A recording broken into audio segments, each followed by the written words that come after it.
বান্দা যখন একটা সিজদা দেয়, সিজদা দেওয়ার পরেই বান্দার কপালটা আল্লাহ পাক রব্বুল আলামিনের কুদরতি কদমের ভিতরে ঠেকায় দেয় বলি সুবহানা রব্বিয়াল আ'লা। বান্দা যখন বলতে থাকে আল্লাহর রহমত তার উপরে বর্ষিত হইতে থাকে, বান্দা আল্লাহর এত কাছাকাছি চলে যায়, মানে পানির মধ্যে যদি আপনি দাও দিয়া কূপ দেন পানিকে দ্বিখণ্ডিত করা যায় না। বান্দা যখন নামাজের ভিতরে চলে যায়, সেজদায় চলে যেয়ে যখন সুবহানা রব্বিয়াল আ'লা বলে, তখন বান্দার মাঝে আর আল্লাহর মাঝে কোনো পার্থক্য, কোনো পর্দা থাকে না। বলেন আল্লাহু আকবার, বলেন আল্লাহু আকবার। ভার আমার বন্ধুরা আমার, এই নামাজ আমরা পড়ি না। এই যে আজকে জুমার দিন, জুমার দিনে এই মহল্লায় যতগুলি মানুষ আছে তার আমি আনুমানিক বলতেছি বসত বাড়ি দেখে যদি মানুষ আসতো এইরকম 10টা মসজিদও লোক ভরে যেত, ঠিক কিনা বলেন? এখানে কি অন্য ধর্মের লোকেরা বসবাস করে? খুব কম, কিন্তু মুসলমানেরা বসবাস করে। বাবা আপনার পায়ে হাত রাইখা বলি বুঝানোর জন্য বলছি, আমি আপনাকে কষ্ট দেওয়ার জন্য বলছি না। বুঝার চেষ্টা করেন, একটু আকল দিয়া বিভাগ দিয়া আপনি বুঝার চেষ্টা করেন। আমি পবিত্র কোরআনুল কারীমের সূরা ফাতিহা তেলাওয়াত করেছি।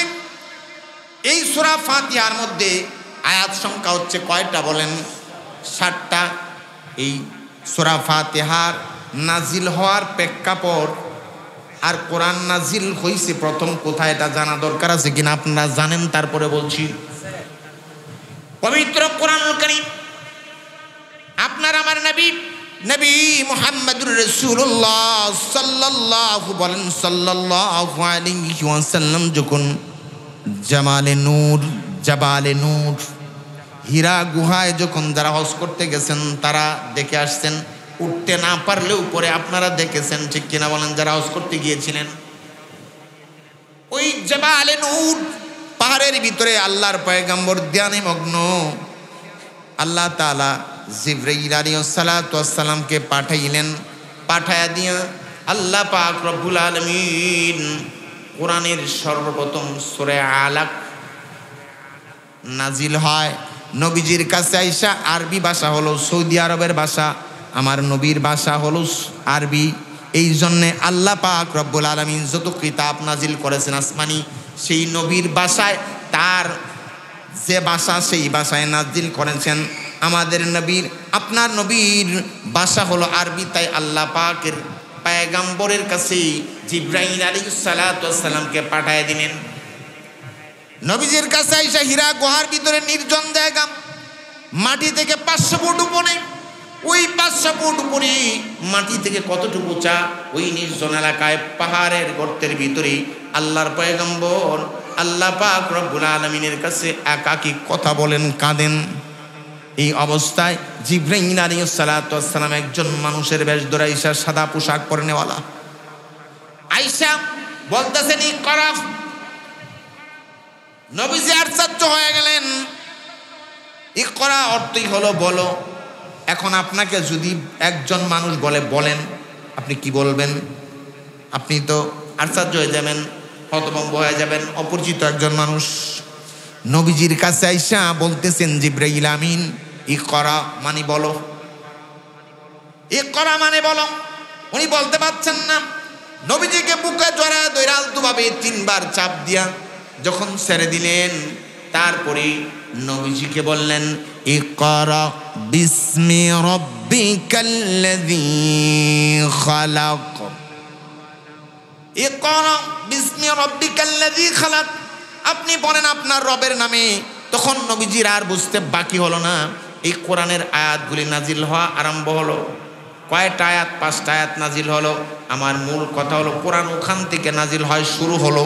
কোরআন নাজিল হওয়া কি হলো বলেন? শুরু হলো কোরআন এখান থেকে নাজিল হওয়া। কিন্তু কোরআনের ভিতরে একটা সূরা কমপ্লিট ভাবে নাজিল হয়েছে, একেবারে একসাথে খণ্ডিত আকারে না, কিছু কিছু আয়াত না, একটা আয়াত না। কখনো নবীজির কাছে 10 আয়াত, কখনো 3 আয়াত, কখনো 4 আয়াত এইভাবে নাজিল হয়েছে, কিন্তু কোরআনের একটা সূরা একেবারে একসাথে নাজিল হয়েছে। ওই সূরাটার নাম হলো সূরাতুল ফাতিহা। বলেন আল্লাহুম্মা আমিন। আর আমার এই সূরাটা আমি তেলাওয়াত করেছি। এই সূরাটা কখন নাজিল হলো?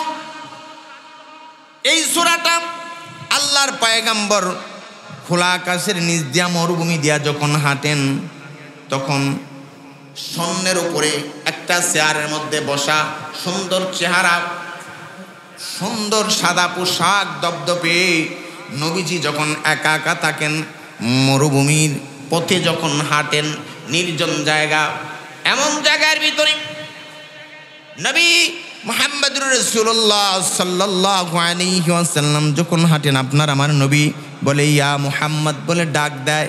নবীজি ভয় পেয়ে যান। হবে কিনা বলেন? ভয় পাবারই কথা। এই স্বর্ণের উপরে, আকাশের নিচে মাটি থেকে উপরে একটা কুরসির মধ্যে, চেয়ারের মধ্যে সুন্দর চেহারাবান একজন মানুষ যদি আপনাকে ডাকে, ভয় পাবেন কিনা? একদিন, 2 দিন, 3 দিন নবীজি যখন এই ডাকটা শুনতে পাইলেন, আয়েশা আম্মাজান খাদিজা রাদিয়াল্লাহু তাআলা আনহার কাছে আয়েশা বললেন, এমন এমন ঘটনা, আমার কেমন জানি ভয় ভয় লাগে। নবীজি যখন এই কথা বললেন, খাদিজা রাদিয়াল্লাহু তাআলা আনহা উনি বলেন, চলেন হিব্রু ভাষার পণ্ডিত, ঈসাই ধর্মের আলেম ওরাকা ইবনে নওফেল হিব্রু ভাষা, ইনজিল কিতাবের ভাষা কি বলেন? ইনজিল কিতাব হিব্রু ভাষায় ঈসা আলাইহিস সালাতু ওয়াস সালামের উপরে ইনজিল কিতাব নাজিল হয়েছিল। আপনার আমার পয়গম্বরের আগে যে নবী, উনি আবার আসবেন, কিন্তু নবী হয়ে না, আপনার আমার নবীর উম্মত হয়ে। বলেন আল্লাহু আকবার। কেমন নবীর উম্মত হইলা কিন্তু বুঝতে পারলা না? নবী যেমন দামি, কিতাব তেমন দামি, কিন্তু তুমি আর আমি বুঝতে পারলাম না। ঈসা আলাইহিস সালাতু ওয়াস সালামের ভাষা ছিল হিব্রু ভাষা, তাই আল্লাহ তাআলা ইনজিল কিতাব নাজিল করেছেন হিব্রু ভাষায়। কিন্তু উনি বললেন, কে বললেন? খাদিজা রাদিয়াল্লাহু তাআলা আনহা বললেন, ও গো নবীজি, আপনি একজন ভালো মানুষ, আমি আপনার প্রেমে এমনি এমনি পড়ি নাই। ও গো নবীজি, আপনি যখন বকরি চড়াইতেন, যখন মাঠের মধ্যে রোদের তাপ, উত্তপ্ত গরম, ওই সময় আমি খাদিজা তাকায় তাকায় দেখতাম আপনার উপরে একটা মেঘের ছায়া, মেঘের টুকরা ছায়া দেয়। বলেন আল্লাহু আকবার। আপনি সাধারণ মানুষ না, আপনাকে এমনি আমি আমার জীবন যৌবন অর্থ সম্পদ দান করি নাই। খাদিজা রাদিয়াল্লাহু তাআলা আনহা কেমন অর্থ সম্পদ দান করেছে চিন্তা করে একটু বুঝেন। বুঝাইলে আপনারা বুঝতে পারবেন। খাদিজা রাদিয়াল্লাহু তাআলা আনহা যখন নবীজিকে বিয়ে করলেন, বিবাহ করার পরে মক্কা এবং মদিনার বড় বড় শিল্পপতিরা ওনাকে কি করে? তুচ্ছ মনে করে। খাদিজা এত বড় বড় শিল্পপতিরাই খাও, অথচ একজন এতিম, যার মা নাই, যার বাবা নাই, কোনো সম্পদ নাই, একজন রাখালের কাছে বিয়া বসলো। একজন রাখালের কাছে, তার বাড়ির রাখাল, তার কাছে বিয়া বসলো। এবার আম্মাজান খাদিজা রাদিয়াল্লাহু তাআলা আনহা ওনার সব সম্পদ লিখে দিলেন। খাদিজা রাদিয়াল্লাহু তাআলা আনহা মক্কা এবং মদিনায় যত বড় বড় ওনার সাথে ব্যবসায়ী ছিল, শিল্পপতি ছিল, সবাইকে দাওয়াত দিলেন। এমন বড় দাওয়াতের আয়োজন করলেন, ইতিহাস লেখক বলেন ওই সময় 1000 উট জবাই কইরা তাদের মেহমানদারি করা হলো। বলেন আল্লাহু আকবার। বলেন আল্লাহু আকবার। মেহমানদারিটা কেমন? 1000 উট জবাই করে মেহমানদারি করে উনি নবীজিকে আয়নার সামনে হাত ধরে বলতেছেন, এই যে দেখো আমার স্বামী, আমার যত ধন সম্পদ আছে সব কিছু আমি আমার স্বামীর নামে দিয়া দিলাম। এখন তোমরা বলো, তোরা বেশি বড় লোক নাকি আমার স্বামী মুহাম্মদ সবচেয়ে বড় লোক? সবাই মাথাটা নিচের দিকে দিয়া দিছে। ঠান্ডা বেনের মায়ের আছে না, ঠান্ডা বেনে মায়ের দিয়া দিছে। এখন মাথা নিচে দিয়া যায়, কয় হায় হায় সর্বনাশ, আগেই তো ভালো ছিল, এখন তো ধন সম্পদ সব লেখা দিছে। বলেন আল্লাহু আকবার। বলেন আল্লাহু আকবার। ভাইরা আমার, আম্মাজান খাদিজা রাদিয়াল্লাহু তাআলা আনহার কাছে আয়েশা ওই যে কথাটা ইয়া মুহাম্মদ ডাক দিয়ে আয়েশা বললেন, তখন খাদিজা রাদিয়াল্লাহু তাআলা আনহা বলেন, হিব্রু ভাষার পণ্ডিত এবং ঈসাই ধর্মের একজন আলেম, তার নাম হলো ওরাকা ইবনে নওফেলের কাছে চলেন যাই। ওনার কাছে গেলে পরে এইটার ফয়সালা জানা যাবে, বোঝা যাবে। উনি যেহেতু হিব্রু ভাষার পণ্ডিত এবং ঈসাই ধর্মের আলেম, ওনার কাছে গেলেন। নাম কি বলেন? ওরাকা ইবনে নওফেল। ওনার কাছে যাওয়ার পরে উনি দেখে, তোমার নাম কি? জিজ্ঞেস করলেন, তোমার নাম কি? নবীজি বলেন, আমার নাম হলো মুহাম্মদ। নাম কি বলেন? মুহাম্মদ। নামটা শোনার পরে ওরাকা ইবনে নওফেল তখন ভয়বিদ্ধ এবং বিদ্ধ হয়ে গিয়েছিলেন। উনি কিতাব বাড়ি করলেন, ঈসাই ধর্মের কিতাব বের করে দেখা আরম্ভ করলেন। তোমার মায়ের নাম কি? আমেনা। তোমার বাবার নাম কি? আব্দুল্লাহ। তোমার দাদার নাম কি? Abdul Muttalib. ওরাকা ইবনে নওফেলের চোখ দিয়া ঝর্ণার ফোঁটার মতো টপ টপ টপ টপ করে পানি পড়তেছি। ওরাকা ইবনে নওফেল কাঁদে আর বলি, আহারে, আমি যদি ওই দিন থাকতে পারতাম যেই দিন তোমার দেশের লোকেরা তোমারে তাড়ায়া দিবে, বল বুঝা, তুমি তো আখরি জামানার পয়গম্বর, শেষ নবী। এবার চলে গেলেন নবীজি। এবার নবীজি যখন চলে গেলেন, আবার বলে দিলেন, ইনি হচ্ছেন রূহুল কুদুস। তোমাকে যখন ডাক দিবেন, ডাক দেওয়ার পরে তুমি ভয় পাবা না, তুমি দাঁড়ায় যাবা। ইনার নাম হচ্ছে জিব্রাইল আলাইহিস সালাম। বলেন আল্লাহু আকবার, বলেন আল্লাহু আকবার। নবীজিকে বলে দিলেন, আপনি দাঁড়ায় যাবেন, আপনাকে যখন ডাক দিবে আপনার ভয় পাওয়ার কিছু না। ইনি হচ্ছেন আখিরি জামানার পয়গম্বর। আপনি এর ভিতরে কোনো ভয়, আমি এর ভিতরে কোনো সন্দেহ নাই, আপনি আখিরি জামানার পয়গম্বর। আপনার আখিরি জামানার পয়গম্বর হওয়ার যতগুলি আলামত, সব আলামত পাওয়া যায়। আপনার বাবার নাম ঠিক আছে, আপনার নামও ঠিক আছে, আপনার মায়ের নামও ঠিক আছে, আপনার দাদার নামও ঠিক আছে, সব মিলে যায়। খাদিজা তোমার কত ভাগ্য ভালো, খাদিজা তোমার কত ভাগ্য ভালো। খাদিজা রাদিয়াল্লাহু তাআলা আন্নাকে বলে দিলেন, ওরাকা ইবনে নওফেল নিয়ে যাও, একটু সাথে সহযোগিতা করিও, দেখা রাখিও। খাদিজা রাদিয়াল্লাহু তাআলা আন্হা বলেন, আমার জীবনের বিনিময়ে হলেও আমি আমার নবীকে কোনোদিন একটু চুল পরিমাণ কষ্ট দিব না। বলেন আল্লাহু আকবার, বলেন আল্লাহু আকবার। ভাইরা আমার, বন্ধুরা আমার, এবার নবীজিকে বইলা দিলেন, তুমি দাঁড়ায় যাবাও। এবার নবীজি চলে আসলেন। চলে আসার পর যখন নবীজিকে ডাক দিলেন, ইয়া মুহাম্মদ, নবীজি বললেন লাব্বাইক, দাঁড়ায় গেলেন। এবার সূরা ফাতিহা পড়া শুরু করলেন জিবরাইল আলাইহিস সালাম। বলেন আল্লাহু আকবার। বার আমার, বন্ধুরা আমার, এবার সূরা ফাতিহা পড়া আরম্ভ করলেন, তিলাওয়াত করা আরম্ভ করলেন। সূরা ফাতিহা কমপ্লিট শোনায় দিলেন জিবরাইল আলাইহিস সালাম। তিলাওয়াত কইরা নবীজিকে শোনায় দিলেন। এবার নবীজিকে শোনায়া বললেন, আপনি আখরি জামানার পয়গম্বর, এর ভিতরে কোনো শোভা এবং সন্দেহ নাই। আপনি আখরি জামানার পয়গম্বর। আমি জিবরাইল আপনার কাছে ওহী নিয়ে আসছি। এই কোরআনটা হলো বাল হুয়া কুরআনুম মাজিদ ফি লাউহিম মাহফুজ। বলেন আল্লাহু আকবার, বলেন আল্লাহু আকবার।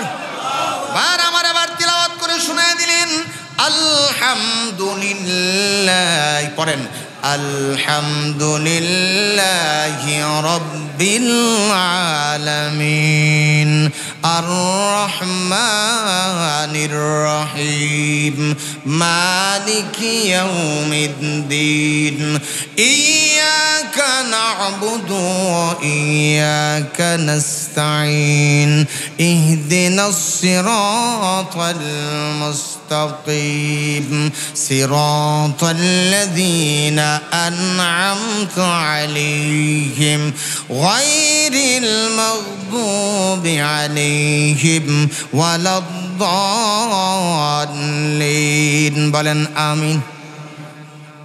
ভাই আমার, বন্ধুরা আমার, এই সূরাটা তিনটা ভাগে ভাগ করা হয়েছে। আবার কোন মুফাসসিরিনে কেরাম বলেছেন 2টা ভাগে ভাগ। কয়টা ভাগে ভাগ বলেন? 2টা ভাগে ভাগ। ধরেন মনে করেন 2টা ভাগে ভাগ করা হয়েছে। প্রথম ভাগ হলো আল্লাহ তাআলার প্রশংসা বান্দা করতে থাকবে, আর আল্লাহ রাব্বুল আলামিন বান্দার প্রশংসাগুলি শুনতে থাকবে। বলেন আল্লাহু আকবার। প্রশংসা আপনি যখন করবেন, নামাজের ভিতরে দাঁড়ায় আপনি আল্লাহু আকবার বলে যখন আপনি প্রশংসা করা আরম্ভ করেন, যখন বলেন বান্দা আলহামদুলিল্লাহি রাব্বিল আলামিন, এর অর্থ হচ্ছে সমস্ত প্রশংসা আল্লাহ তাআলার জন্য, যিনি সৃষ্টিকুলের মালিক, সমস্ত আলমের মালিক। আলহামদুলিল্লাহি রাব্বিল আলামিন।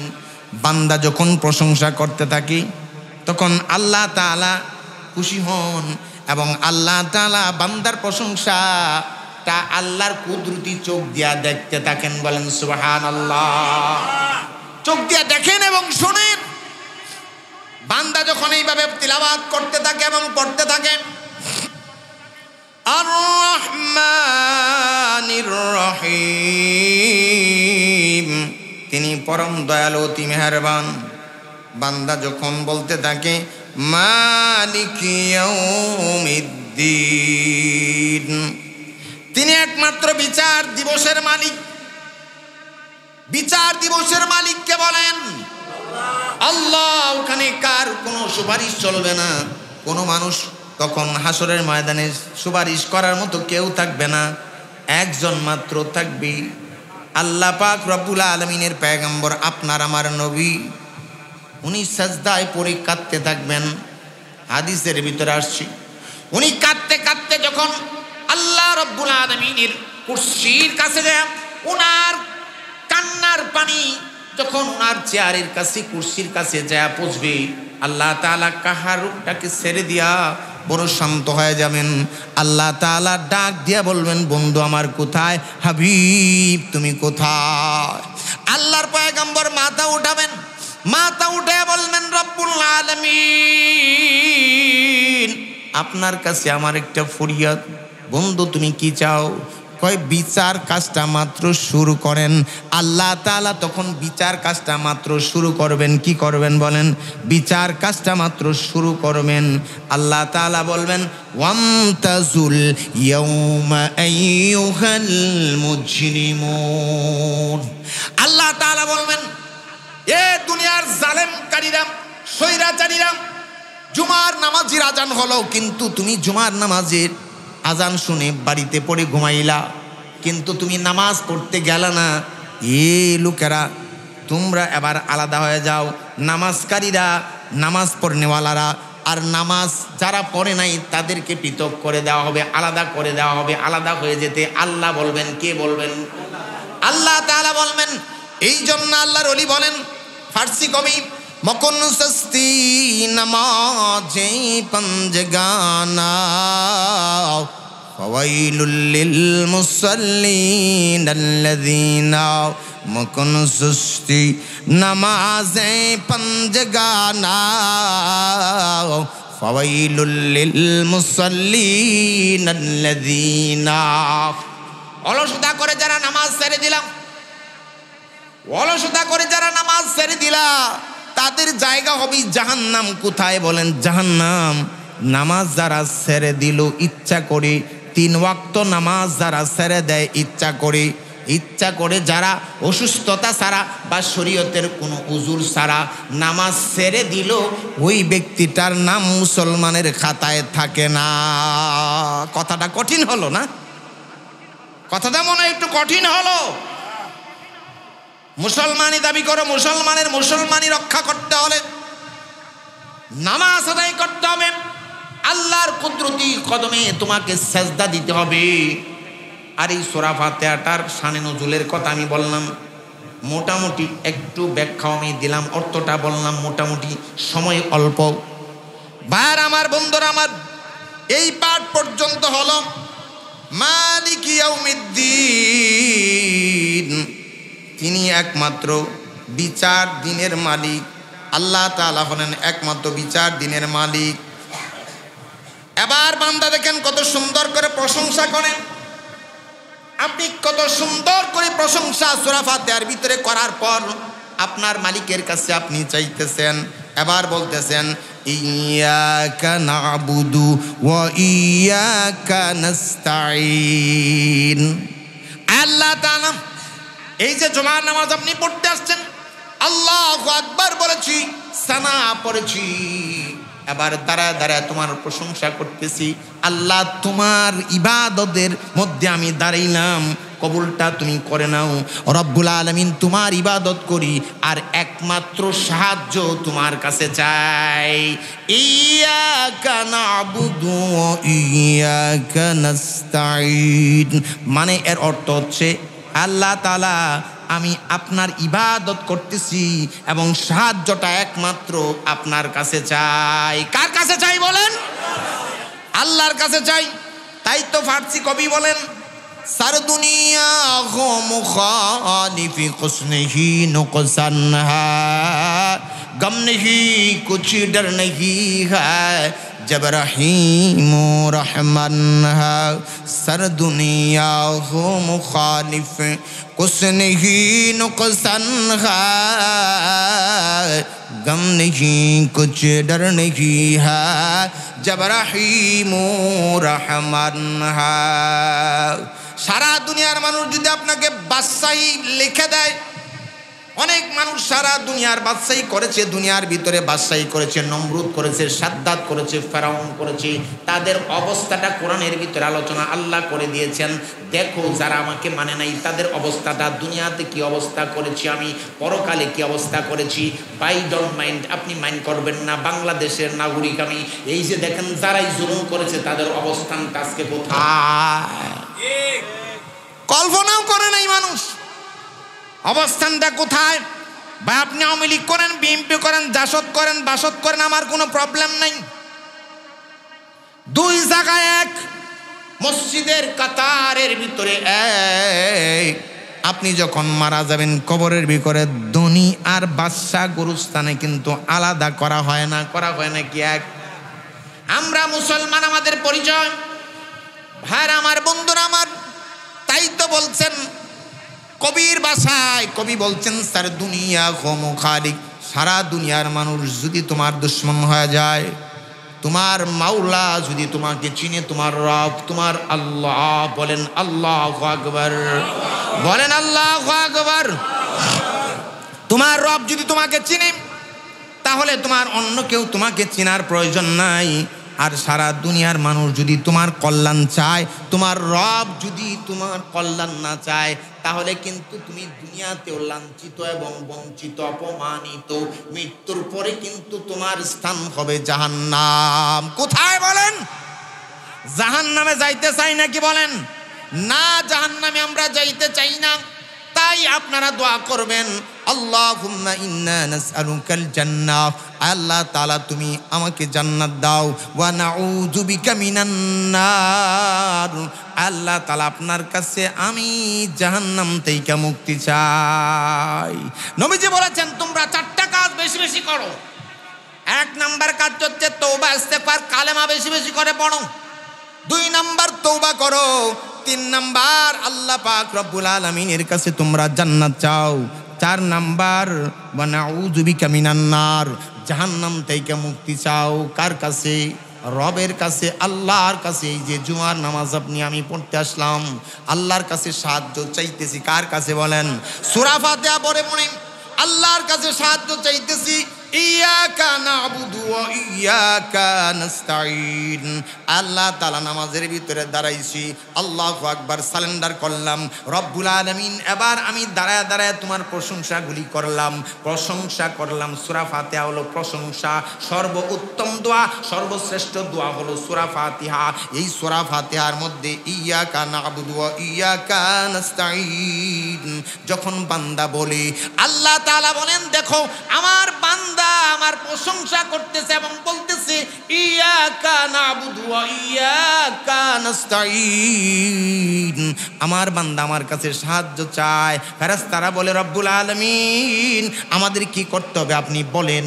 আল্লাহ তাআলা বলেন যেহেতু আমার বান্দা জুমার নামাজ পড়তে আসলো, জুমার নামাজ পড়তে আইসা সে সালেন্ডার কইরা দাঁড়ায় সূরা ফাতিহা পড়তেছি, প্রশংসা করতেছি, আমার কাছে সাহায্য চাইতেছি, আমার বান্দার পিছনের সব গুনাহগুলি মাফ করে দাও আর আমার বান্দার নামটা জান্নাতের তালিকাভুক্ত লোকদের সাথে লিখে দাও। বলেন আল্লাহু আকবার, বলেন আল্লাহু আকবার।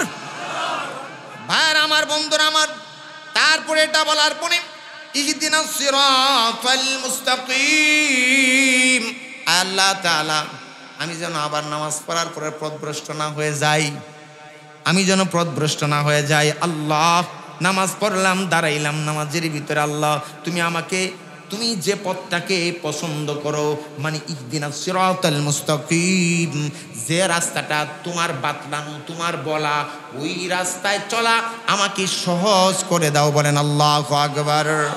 এবার বার আমার, বন্ধুরা আমার, সিরাতাল্লাযীনা আন'আমতা আলাইহিম, এবার বান্দা বলতেছে তাদের পথ যাদের উপর তুমি অনুগ্রহ করেছো, আল্লাহ তাআলা তাদের পথে আমাকে পরিচালনা করো, যাদের উপরে তোমার রহমত, যারা সিদ্দিকিন তাদের পথ, যারা সত্যবাদী তাদের পথে আল্লাহ আমাকে চালাও, ওই পথ আমি চাই।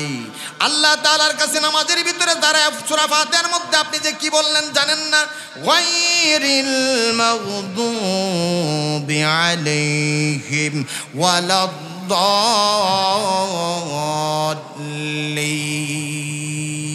বলেন আমিন। এবার আল্লাহ তাআলার কাছে সর্বশেষ আপনি বললেন তাদের পথ নয় যাদের উপরে আপনি অভিশাপ করেছেন, যারা পথভ্রষ্ট, যারা পথভ্রষ্ট হয়ে গেছে, আল্লাহ তাদের পথে তুমি আমাকে পরিচালনা করিও না। যারা জাহান্নামী, আল্লাহ তাদের পথে তুমি আমাকে পরিচালিত করিও না। আপনি সূরা ফাতিহার ভিতরে কি পড়লেন আপনি নিজে জানেন না ভাই, বিস্তারিত আলোচনা করা সম্ভব হবে না, সময়ও মনে হয় শর্ট হয়ে গেছি। আপনাদের এতটুকু বোঝা প্রয়োজন, এই সূরা ফাতিহার ভিতরে আপনি কি পড়লেন এটা আপনি জানেন না। কেন? কোরআনটা নাজিল হয়েছে আরবি ভাষায়। এই সূরা ফাতিহা যদি কোনো মানুষ, সূরা ফাতিহার ফজিলত একবার কোনো ব্যক্তি যদি তেলাওয়াত করেন, আল্লাহর পয়গম্বর নবী মুহাম্মদুর রাসূলুল্লাহ সাল্লাল্লাহু আলাইহি ওয়াসাল্লাম বলেন, আমার কোন উম্মত সূরা ফাতিহা একবার পড়লে তার আমলনামার ভিতরে 30 পারা কোরআনের 15 পারা তিলাওয়াতের সব লিখে দেওয়া হয়। বলেন সুবহানাল্লাহ। দুইবার তিলাওয়াত করলে একটা কোরআন খতমের সওয়াব হয়ে যায়। নবীজি এই জন্যে মুসিবতে পড়লে, বিপদে পড়লে নামাজের মধ্যে দাঁড়াইতেন। এই জন্যই তো নবীজি বলেছেন আসসালাতু মিফতাহুল জান্নাতিস সালাতি ওয়া মিফতাহুল জান্নাতিস সালাতিত তুহুর। পবিত্রতা হলো নামাজের চাবি আর নামাজ হলো জান্নাতের চাবি। বলেন আল্লাহু আকবার। আসসালাতু মিরাজুল মুমিনিন, পবিত্রতা অর্জন করে নবীজি বলেছেন আমি মেরাজ গিয়েছি, লম্বা ইতিহাস, আল্লাহ আমার উম্মতের তারা তো আসতে পারবে না। আল্লাহ তাআলা বলে দিলেন নবীজি আপনি দুনিয়ায় আপনার উম্মতদেরকে যা ঘোষণা করে দিলেন, আপনার উম্মতেরা আসসালাতু মিরাজুল মুমিন, আপনার বান্দারা যারা নামাজের মধ্যে দাঁড়াবে আমি আল্লাহর সাথে তাদের দিদার সাক্ষাৎ হয়ে যাবে। বলেন আল্লাহু আকবার। 2 রাকাত নামাজ আপনি পড়লেন, 2 রাকাত নামাজ পড়ি আপনি যখন সালাম ফিরাইলেন, 2 রাকাত নফল নামাজ পড়লেন, কিন্তু এই 2 রাকাত নফল নামাজের ভিতরে একটা কোরআন খতমের সওয়াব আপনার আমলনামার ভিতরে নামাজ ছাড়াই লিখে দেওয়া হলো। বলেন আল্লাহু আকবার। বলেন আল্লাহু আকবার। ভাইরা আমার, সময় সংক্ষিপ্ত, আর আলোচনা আগানো যাবে না মনে হচ্ছে। টুটাবাটা যে কথাগুলি আমি বললাম নগণ্য গোলাম আমার জবান থেকে বের হলো, তবে আপনাদের হাতে ধরে বলি, পায়ে ধরে বলি, ভাই দুনিয়ার আগুন সহ্য করা যায় না, জাহান্নামের আগুন সহ্য করা যাবে না। লাকড়ি জলকর কয়লা বুনতা, কয়লা জলকর আগ হ্যায়, আগ জলকর ऐसी বুনতা না কয়লা না আগ। জাহান্নামের আগুন শুধু দাও দাও দাও দাও করে জ্বলতে থাকবে, এর লাকড়ি হবে মানুষ আর পাথর। তাই তো আল্লাহ পাকের কাছে 5 ওয়াক্ত নামাজ আদায় করার পরে কুদরতি কদমে সেজদা দেওয়ার পরে বলবেন, বাবারা চোখের পানি ছেড়ে দিয়া আল্লাহুম্মা ইন্না নাসআলুকাল জান্নাহ বলেন, আল্লাহুম্মা ইন্না নাসআলুকাল জান্নাহ বলেন, আল্লাহুম্মা ইন্না নাসআলুকাল জান্নাহ ওয়া নাউযু বিকা মিনান নার। আল্লাহ তাআলা আপনার কাছে জান্নাত চাই, জাহান্নাম থেকে মুক্তি চাই। আল্লাহ তাআলা আমাদের সবাইকে জান্নাতুল ফেরদাউসের মেহমান বানিয়ে দিক। সবাই বলেন আল্লাহুম্মা আমিন। বাল্লিগু আন্নি ওয়ালাউ আয়া, তোমরা যা জানো আমার পক্ষ থেকে আমি যেদিন থাকবো না সেই দিন তোমরা মানুষের কাছে আরেকটা ভাইয়ের কাছে তুমি পৌঁছায় দিবা, বলে দিবা কেন, আনা খাতামুন নবিয়্যিন লা নাবিয়্যা বা'দা, আমার পরে কোনো নবী এবং রাসূল পয়গম্বর আল্লাহ পাক রব্বুল আলামিন দুনিয়ার জমিনে পাঠাবেন না। এই জন্যে আপনি যদি আপনার স্ত্রীকে বাড়িতে যায় জুমার নামাজের আলোচনাগুলি আপনি সালাম দিয়া বলেন, সালাম দিয়া তারপরে আপনি যখন বলবেন প্রতিটা কথার বিনিময়ে, প্রতিটা মাসালার আলোচনার বিনিময়ে আল্লাহ তাআলা আপনার আমলনামায় এবং আপনার স্ত্রীর আমলনামায় 2000 নফল নামাজ পড়লে যে সওয়াব হতো, ওই সওয়াবটা আল্লাহ পাকের ফেরেশতা আপনার আমলনামায় এবং আপনার স্ত্রীর আমলনামায় লিখে দেন। বলেন সুবহানাল্লাহ। আছে নাই? কিভাবে বাড়ি, কিভাবে গাড়ি, কিভাবে টাকা আর কিভাবে পয়সা কামান, সমস্যা নাই। ভার আমার, বন্ধুরা আমার, কথাগুলি বুঝার চেষ্টা করেন। খতিব সাহেবেরা অনেক সময় মসজিদের ভিতরে কথা বলে উদাহরণ না দিলে আপনাদের বুঝে আসবে না, আপনাদের যে বুঝে আসবে না সহজেই। আমি ক্ষুদ্র জ্ঞানের একজন মানুষ। এই কোরআনের আলোচনা করার জন্য যতটুকু জ্ঞান থাকা প্রয়োজন আমার কাছে কিঞ্চিত পরিমাণ দূরের কথা, যাররা পরিমাণের চাইতো আমার কাছে কোনো ইলম নাই। কোরআনের যতটুকু আলোচনা বুঝা দরকার আর এই আলোচনা বুঝে আলোচনাগুলি করার দরকার, সেই জ্ঞান আমার নাই, আপনাদেরকে আমি বুঝাতে পারবো না। একমাত্র হেদায়েতের মালিককে বলেন আল্লাহ। তবে আমি যতটুকু জানি ক্ষুদ্র জ্ঞান থেকে আমি আলোচনা করার চেষ্টা করব। বুঝার চেষ্টা করেন, আপনার বিভাগ দিয়ে আপনার কানটা খোলা রাখেন, আপনার ব্রেইনের মেমোরিতে আপনি কথাগুলি গেঁথে নেবেন। একটা কথা এমন হতে পারে আপনার সারা জীবনটা পাল্টে যেতে পারে, ঠিক কিনা বলেন? তাই তো আল্লাহর ওলি বলেন, বহুত তালেব খুদা মাতা, বহুত তালেব খুদা মাতা, হकीकत में नहीं मिलता, हकीकत में वही कामिल, शिकस्ता दिल जिसे हासिल। আল্লাহর ভালোবাসা এবং আল্লাহর জান্নাত, নবীজির ভালোবাসা আমরা চাই, চাই কিনা বলেন? কিন্তু হাকিকতের মধ্যে সত্যিকার অর্থে খুঁজতে পাওয়া যাবে। জুমার নামাজে আসছে, জুমার নামাজে আসে সবার পরে, আবার চলে যাচ্ছে ইমাম সাহেব সালাম ফিরাইতে দেরি, ফরজ 2 রাকাত নামাজের ইমাম সাহেব আসসালামু আলাইকুম ওয়া রাহমাতুল্লাহ, মনে মনে ভাবি ইমাম সাহেব কখন আবার বলবে আসসালামু আলাইকুম ওয়া রাহমাতুল্লাহ। জুমার বয়ানের শুরুতেও মুসল্লি কম নাই, জুমার নামাজির ফরজ নামাজ পড়ানোর পরেও দেখা যায় মুসল্লি নাই। বাদাল জুমার নামাজ পড়া কি বলেন, পড়তে হবে কিনা বলেন? তারা কখন পড়লো, কোন সময়ে পড়লো, চলে গেল। মূল কথা হলো বোঝার চেষ্টা করেন, আপনাদেরকে এখন বুঝাইতেছি, আপনাদের দিলটা যেন পরিষ্কার হয়। আল্লাহ পাক রব্বুল আলামিন যেন আমার দিলটাকে খুলে দেয় এবং আপনাদের দিলটাকেও যেন খুলে দেয়, এই জন্য প্রস্তুত করতেছি। আল্লাহ তাআলা যেন আমাদের উভয়ের দিলকে আল্লাহ পাক খুলে দেন। যে কথাগুলি আমি বলছি আল্লাহ আমাকে বলাচ্ছেন, এই কথা অনুযায়ী যেন আমি নগণ্য গোলাম আমল করতে পারি, আপনারাও যেন আমল করতে পারেন। আল্লাহ আমাদেরকে কবুল করুক। সবাই বলেন আল্লাহুম্মা আমিন। ভাইর আমার, এক পীর সাহেবের কাছে এক লোক মুরিদ হইছে। মুরিদ হয় কিনা বলেন? মুরিদ হইছেন, তবে হক্কানি পীর দেখে আপনি মুরিদ হন, ভালো, আপনার জীবন পাল্টে যাবে, আবার এমন পীর সাহেব আছে সেদিকে আমি বলবো না, আপনার ঈমান নষ্ট করে ফেলবে। অনেক ডাক্তারের কাছে গেলে মানুষ বাঁচে না, আরো মারে, টাকা পয়সা সব দিক দিয়া দেখা যায় ক্ষতিগ্রস্ত হয়। আবার এমন পীর আছে রুহানি ডাক্তার, তাদের কাছে যাবেন, আপনার জীবন পাল্টে যাবে, আপনার চেহারার ভিতরে রং লেগে যাবে, নূর এসে যাবে। আবার কিছু কিছু মানুষের কাছে যাবেন, তারা পীর বলে দাবি করে, তাদের কাছে গেলে মানুষের ঈমান নষ্ট হয়ে যায়। বুঝে শোনা যাবেন, কারণ আপনি বুঝেন সব ব্যাপারে। ভাই আমার বন্ধুরা, আমার পীর সাহেবের কাছে গেল এক ব্যক্তি, যাওয়ার পরে পীর সাহেবের কাছে মুরিদ হওয়ার পর পীর সাহেব বলে দিল, বাবা 5 ওয়াক্ত নামাজ পড়বা, মিথ্যা কথা বলবা না, আব্বা আমার খাদমত করবা। কেন? আল্লাহ তাআলা বলেছেন আল্লাহর পরই যার খাদমত করতে হবে, আল্লাহর ইবাদত করতে হবে, এবং তোমার মা বাবার খাদমত করতে হবে। আল্লাহর ইবাদত, নামাজ পড়বা, আর হচ্ছে তুমি মা বাবার খাদমত করবা, মা বাবা জীবিত থাকলে। আর যদি মা বাবা না থাকে, তাদের জন্য দোয়া করবা। বাড়িতে আসছে, কিছুদিন চলে যায়, সব মুরিদ কিন্তু একরকম না। উস্তাদ মারা পীর আছে, উস্তাদ মারা মুরিদ আছে কিনা বলেন? আছে না? বাড়িতে এসে তার মনের মধ্যে এক চিন্তা জাগলো যে আমি জিন সাধন করব। কি সাধন করব? জিন সাধন করব।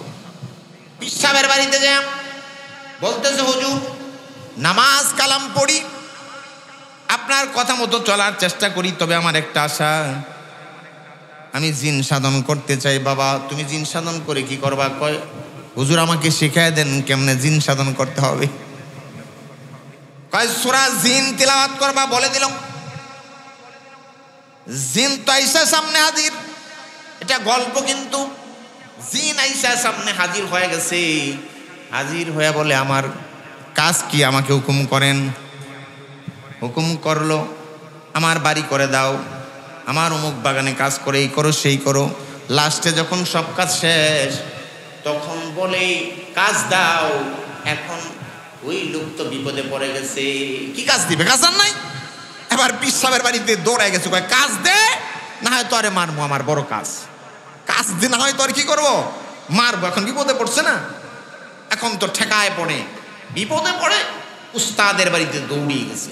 যা বলে হুজুর এমন এমন ঘটনা। কয় তাই নাকি? দাঁড়া, আগেই তো বলছিলাম যে জিন সাধন করতে যেও না বাবা, প্রয়োজন নাই, দাঁড়া আসুক। যা বলছে এই কাজ দে। কয় দাঁড়া, কাজ দিছি। কুত্তার নেঙ্গুর সোজা কর। কার নেঙ্গুর বলেন? কুকুরের নেঙ্গুর সোজা কর। ও তো জিনে যায় বাঁশ দিয়া চুঙ্গা বানাইছে, চুঙ্গা বানায়া ধরে রাখে, চুঙ্গার ভিতরে যতক্ষণ তার লেজটা রাখে ততক্ষণ সোজা, আবার ছেড়ে দেয়, আবার বাঁকা হয়ে যায়। এটা কি সে সোজা করতে পারবে? তার এটা কাজ দিল না, সোজা হয় না। আমাদের সমাজের ভিতরে মাইন্ড করবেন না, এমন কিছু মানুষ আছে মসজিদে যতক্ষণ আছে ততক্ষণ কোন রকম খালি বৈশা রয়েছে। হুজুররা কিছু কথা বলে, আর কথাগুলি শুনলো, মজা লাগলে না শুনলে খালি ঘুমায় জুড়ায়। আবার মসজিদ থেকে বের হলো, মসজিদ থেকে বের হওয়ার পরে যেই আর সেই কথা, বুঝতে পারছেন? মনে কষ্ট নেবেন না, দুঃখ নেবেন না। এই যে এতগুলো মানুষ আজকে জুমার দিনে যারা নামাজ পড়তে আসছেন, দুঃখের বিষয় মুসলমানদের আজকে অবনতি কেন? আমি কোনো পলিটিক্যাল রাজনীতি ব্যক্তিগতভাবে করি না, তবে বলতে হয় কিছু কথা এসে যায়। আমি রাজনীতি কথা বলছি না।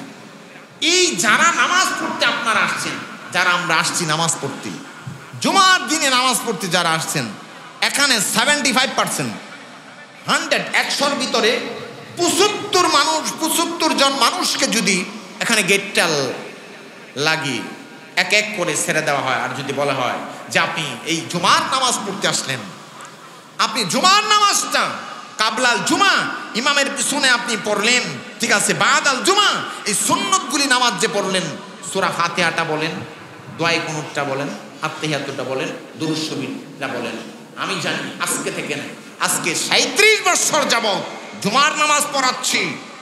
37 বছর। আপনারা ভাবছেন আমার বয়স মনে হয় কম। না, আমার বয়স আছে। আমার ছেলের ঘরে আল্লাহ পাক আমার ছেলের স্ত্রীর গর্ভে থেকে একটা ছেলে সন্তান দিয়েছে, তার বয়স 5 বছরের উপরে। আমার 3 ছেলে 1 মেয়ে, আমি দাদা। আপনি ভাইবেন না যে আমার বয়স একবার কম, যদিও দেখা যায় বডির স্ট্রাকচারটা ভালো, আল্লাহ ভালো রেখেছেন। বলেন আলহামদুলিল্লাহ। আল্লাহ শুকরিয়া আদায় করি, বলে আলহামদুলিল্লাহ। আল্লাহ পাকে শুকরিয়া। আমি দেখেছি 37 বছর যাবৎ আমি জুমার নামাজ পড়াই। কয় বছর? 37 বছর। আমি জানি যেখানে যদি গেট লাগিয়ে জিজ্ঞেস করা হয় যে আপনি নামাজ যে পড়লেন জুমার নামাজ, সূরা ফাতিহাটা বলেন, আপনি দরুদ শরীফটা বলেন, কি সূরা মিলিয়ে নামাজ পড়লেন, 75% শতকরা 75 জন মানুষ মনে হয় ধরা পড়ে যাবে, এলোমেলো করে ফেলবে। ঠিক কিনা বলেন? আপনারা জবান করে বলেন ঠিক কিনা? না গেট লাগে আজকে চেক করবো, কারফিউ জারি করে দিব। খালি কারফিউ টিপ করতেছে, হুজুর না জানি কি করে, না করব না। আপনাকে বোঝানোর জন্য বলছি, আপনি কেমন মুসলমান, আপনি কিরকম মুসলমান। আপনি যে নামাজ পড়েন, যারা নামাজ পড়ে না তারা না, যারা এই জুমার নামাজে নামাজ পড়তে আসছে, এই সমস্ত মানুষগুলিও দেখা যায় যে আপনার এই নামাজগুলি যে পড়বে ঠিকভাবে নামাজ সম্পর্কে তার ধারণা নেই। নামাজের ভিতরে যা প্রয়োজন এগুলো ধারণা নেই, আপনি শিখে নেবেন। আমি আপনাকে এই 40 বা 30 মিনিটে কি শিখাবো? সম্ভব? সম্ভব না। আপনার একটা মনের ভিতরে ইচ্ছা এবং প্রেরণা শিখার আমি চেষ্টা করব আপনাকে জাগিয়ে দেওয়ার জন্য। আল্লাহ তৌফিক দান করুক, সবাই বলেন আল্লাহুম্মা আমিন। আমি পবিত্র কোরআনুল কারীমে 114 খানা সূরা, কয়টা সূরা বলেন? 114 খানা সূরা। আম্মাজান হযরতে আয়েশা সিদ্দিকা রাদিয়াল্লাহু তাআলা আনহার রওয়ায়াত অনুযায়ী আয়াত সংখ্যা হচ্ছে 6666টি। যাই হোক, আয়াত যতগুলি আছে কোরআনের ভিতরে আছে। মূল কথা হলো, আমি এই কোরআনুল কারীমের সর্বপ্রথম যে সূরা সিরিয়ালের দিক দিয়ে, এই সূরার নাম কি বলেন? সূরাতুল ফাতিহা।